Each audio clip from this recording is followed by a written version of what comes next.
Supergirl Season 5, Episode 2, titled Stranger Besides Me. Now, this episode is setting up the foundation that the first episode set up, where you have John Jones find out he has a brother, but doesn't remember having a brother, and he is trying to find out why is that the case, and why is his brother so angry and hatred towards him.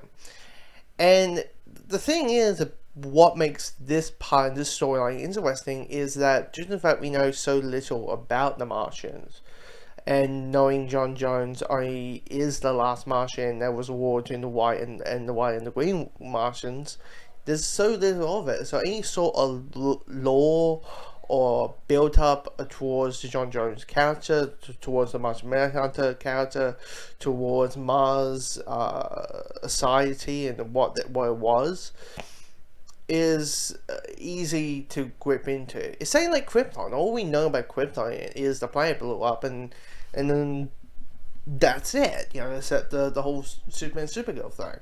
So there's that foundation that comes towards it. So yeah, and knowing more about its people and the Lord, it's just easy to be engaged to.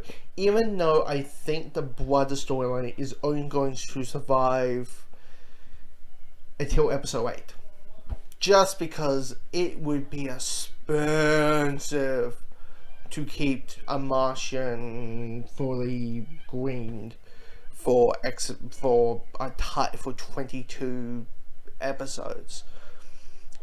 So I'm thinking he's gone by like episode 8 clearly. But what makes this episode very interesting is this sense of cuteness towards her with Brainy and Nina, and her Brainy is like, oh, you say you love sushi. Well, I'm going to buy you 35 sushis of the world, and pizza and all that kind of stuff. To the point you're just like, that side of things is just comic relief.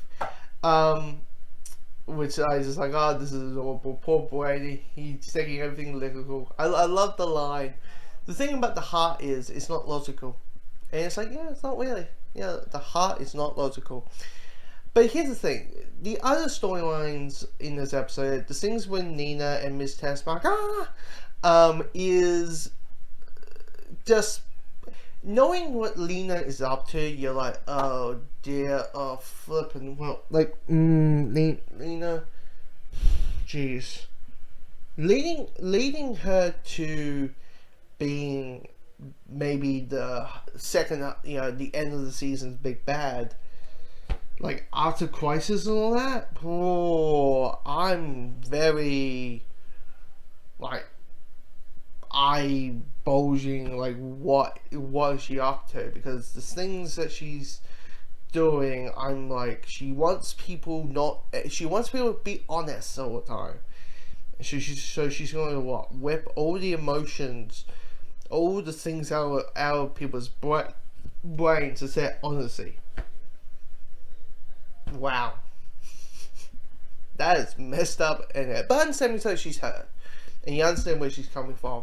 But the big storyline that I want to talk about is this whole thing of the douchebag Eddie, which is Eddie, that is trying to sabotage Kara.